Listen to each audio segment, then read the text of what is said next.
Yo, welcome to The Big Take. I'm your host, John Red, here to bring you the biggest take in professional open bodybuilding. And the 2024 Mr. Olympia is a wrap. And we have a new champion at the 60th anniversary for the Olympia, and it's Samson Dauda. I think it was well-deserved. When I did my prejudging video, I had Hadi and Samson at the top, and that's where it landed. Initially, I thought Samson was on top at the beginning of my video, and as I started looking at it shot for shot, I thought Hadi, but I thought it was really close, and I think Samson 100% deserved it. Samson looked better than he ever did.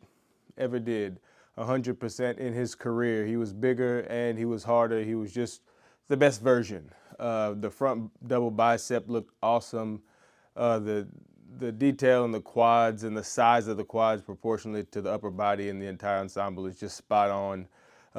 Between Hadi, Derek, and Samson, Samson has the best legs from the front and the back.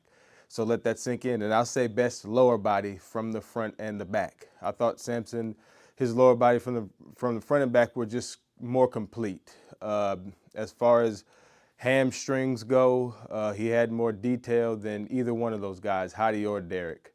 And you could see detail on his quads from the back also, and he did have striations in the glutes.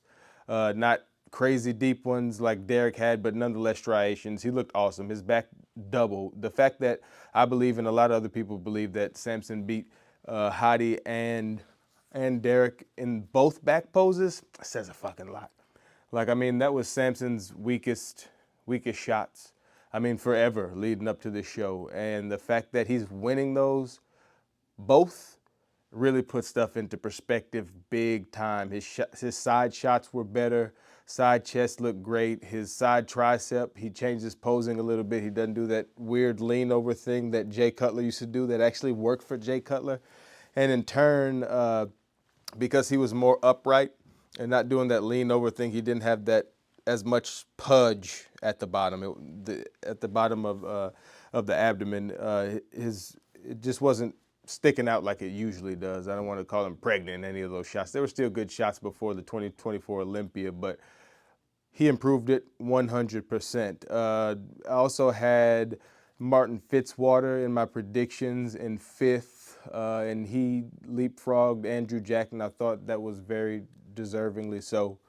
I think he could have even possibly leapfrogged Derek. I thought when they had him and Derek next to each other, I thought he had him.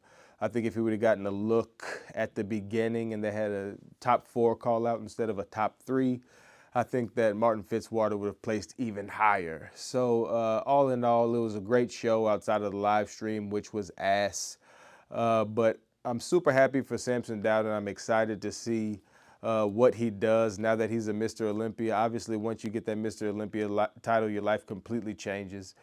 He's at 1 million subscribers on Instagram right now. I'm not sure what he was before, but I guarantee he had an enormous influx in followers on Instagram after he became the best in the world. It'll be interesting to see what he does after this. I'm sure a lot of opportunities are going to open up now that he's Mr. Olympia.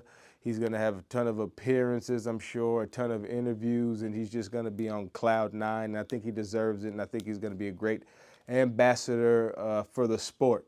Wonderful ambassador for the sport. I think he's a class act.